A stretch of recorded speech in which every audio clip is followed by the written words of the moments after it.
소리뉴스는 각종 반찬, 도시락, 잔치 음식으로 30년을 지켜온 한국의 맛, 나눔 잔치집 404-543-9113.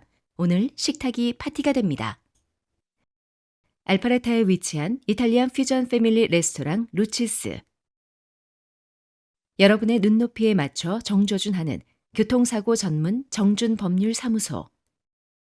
한 곳에서 시작되는 안정된 미래, 선우앤선우 종합보험 후원으로 만들어지고 있습니다. 11월 19일 수요일 뉴스웨이브 25 소리뉴스입니다. 2026년 메디케어 파트 B 보험료가 큰 폭으로 인상되면서 시니어들의 부담이 한층 늘어날 전망입니다. 연방 메디케어 메디케이드 서비스국은 내년 파트 B 표준 월 보험료가 202.90달러로 확정됐다고 발표했습니다. 이는 2025년 185달러에서 17.90달러 오른 금액입니다.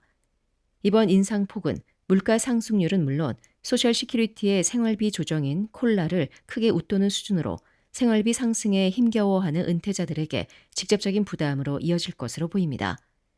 소셜 시큐리티 수급자들은 2026년 콜라 인상으로 월 평균 56달러 정도를 더 받게 됩니다. 하지만 파트비 보험료가 월 17.90달러 오르면서 실제 체감되는 인상액은 크게 줄어들 전망입니다. 전문가들은 콜라가 올라도 의료비 상승 속도를 따라가지 못해 시니어들의 실질 소득 증가 효과가 사실상 상쇄되고 있다고 지적했습니다. 파트비 연간 공제액 역시 올해 257달러에서 283달러로 조정됩니다. 의료 이용이 잦은 노년층에게는 추가적인 부담 요인이 될 수 있습니다. 연방 메디케어 메디케이드 서비스국은 보험료 인상 이유로는 의료비 상승과 이용 증가를 꼽았습니다. 다만 피부 대체제 관련 과도한 지출을 억제한 트럼프 행정부의 조치 덕분에 보험료 인상폭이 월 11달러 정도 낮아졌다고 설명했습니다. 내년 오바마 케어 보조금이 종료를 앞두고 있어 이미 많은 가입자들이 민간 건강보험료의 대폭 인상 통보를 받고 있습니다. 최근의 정부 셧다운도 ACA 보조금 문제에서 비롯된 만큼 의료보험 정책 방향이 불안정한 상황입니다. 의료비는 매년 오르고 있으나 소득 증가 속도는 이를 따라가지 못하고 있습니다. 전문가들은 보험 선택 시 각 항목별 비용 변화를 꼼꼼히 확인하고 불필요한 중복 보장은 없는지 점검해야 한다며 가능하다면 모든 무료 상담 서비스를 통해 최적의 플랜을 재검토하는 것이 유리하다고 조언했습니다. 2026년은 높아진 메디케어 보험료, 불확실한 ACA 보조금 정책, 의료비 물가 상승이 맞물리며 노년층들에게 또 한 번의 부담 증가를 예고하고 있습니다. 연방 하원이 18일 앱스타인 파일 투명성 법안을 427대 1인 압도적인 초당적 지지로 통과시키면서 법안을 주도한 마조리 테일러 그린 공화당 조지아 하원 의원이 정치적 승리를 거뒀습니다. 이번 법안은 법무부가 수년간 공개를 미뤄온 제프리 앱스타인 관련 기록을 전면 공개하도록 의무화하는 내용을 담고 있습니다. 반대표는 단 한 명, 공화당 의원이었으며 2명의 공화당 의원과 1명의 민주당 의원은 표결을 기권했습니다. 그린 의원은 표결에 앞서 미 의회 앞에서 성적 학대 생존자들과 나란히 서서 정파를 떠나 반드시 진실을 밝힐 때라고 강조했습니다. 그녀는 이 법안이 피해자들의 정의 실현을 위한 역사적 조치라며 초당적 협력을 강조했습니다. 그린 의원은 그동안 해당 법안을 두고 도널드 트럼프 대통령과 갈등을 빚기도 했지만 최근 트럼프 대통령이 입장을 바꿔 법안 지지 의사를 공개하면서 상황은 반전됐습니다. 이는 그린 의원의 정치적 입지 강화에도 영향을 주고 있다는 평가가 나옵니다. 그린 의원은 공개적으로 트럼프 대통령과 정면 충돌하면서도 문건 공개를 지속적으로 추진해왔습니다.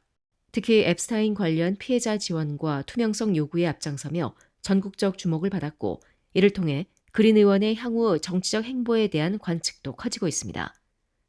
하원을 통과한 이 법안은 곧바로 상원으로 넘어가며 상원의원 전원이 법안을 대통령에게 보내는데 만장일치로 동의한 상태입니다. 이르면 조만간 상원 처리 후 대통령 서명 절차만 남게 될 것으로 보입니다. 게인스빌시가 게인스 페리 로드 구간에서 진행 중인 라운드어바웃 공사와 관련해 오는 21일 밤 금요일 밤부터 22일 토요일 새벽까지 단수 조치가 이루어진다고 밝혔습니다. 시 당국은 이번 작업으로 약 625개 미터가 영향을 받을 것으로 예상했습니다. 시 관계자에 따르면 단수는 21일 오후 11시경 시작해 22일 오전 6시 전후까지 이어지며 작업 기간 동안 주요 상수관 이전 공사가 진행됩니다. 이번 단수는 게인스베리 로드를 중심으로 다수의 인근 주택가가 포함됩니다.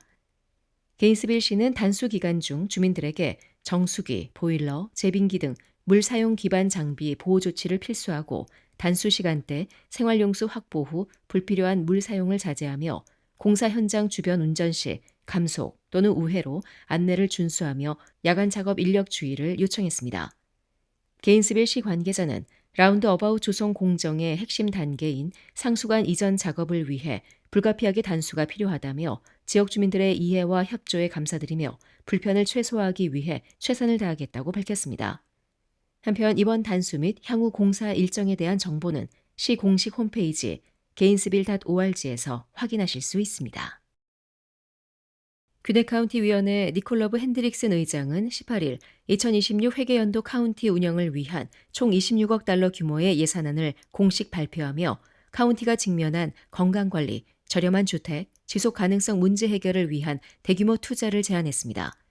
제안된 예산안은 운영 예산 21억 9천만 달러와 자본 개선 예산 4억 900만 달러로 구성되어 있습니다.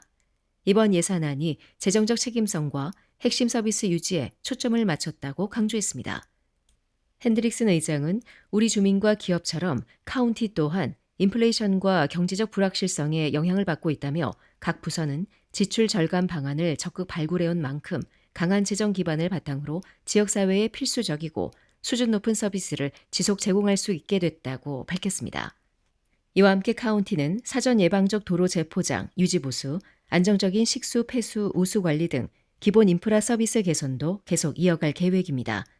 카운티는 주민들이 더 가까운 곳에서 행정, 사회 서비스를 이용할 수 있도록 커뮤니티 리소스 센터에 대한 투자를 확대합니다. 특히 그레이슨 하이웨이 신축 커뮤니티 리소스 센터는 귀네카운티에서 처음으로 카운티 인적 서비스의 중심 허브 역할을 하게 될 예정입니다.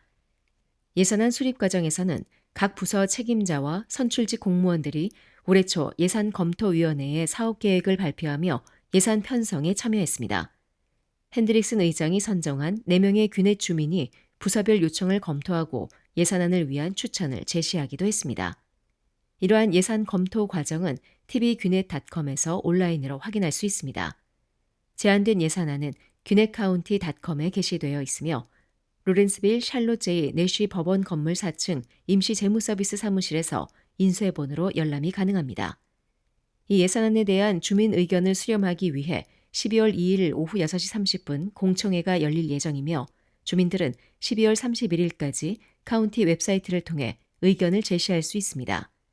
위원들은 1월 6일 새해 첫 회의에서 2026년 예산안을 심의할 예정입니다.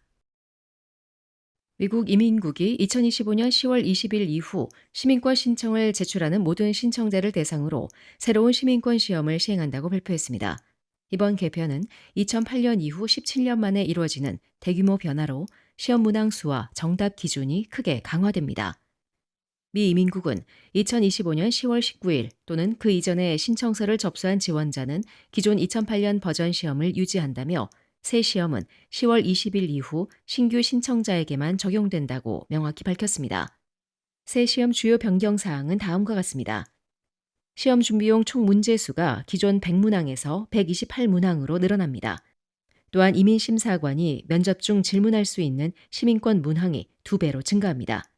또 20개 문항 중 12개를 맞춰야 합격이며 기존보다 배 이상 높은 기준이 적용됩니다. 하지만 6520 규정은 그대로 유지되어서 만 65세 이상 영주권자로 20년 이상 거주한 자는 기존처럼 10개 중 6개 정답 기준만 충족하면 됩니다. 또한 읽기, 쓰기, 말하기 평가 방식에 변경은 없습니다. 한편 전국 이민 신규 시민연합과 AAAJ 등 주요 이민단체는 문항 증가와 정답 기준 강화는 특정 언어권, 고령 신청자에게 부담이 될 수 있으므로 충분한 정보 제공과 교육이 필요하다고 지적했습니다. 또한 단체들은 10월 19일 이전 신청 여부에 따라 시험 버전이 달라지는 만큼 시민권 신청을 고려하는 사람들은 시기를 신중히 결정해야 한다고 조언했습니다. 이렇게 새롭게 바뀐 시민권 시험은 더 많은 미국 역사, 정부 관련 이해를 요구하는 방향으로 바뀔 전망입니다. 각 단체는 신청자들이 변화를 미리 알고 준비를 해야 불이익이 없다고 당부했습니다. 지금까지 11월 19일 수요일 소리뉴스였습니다. 행복한 하루 보내십시오. 고맙습니다.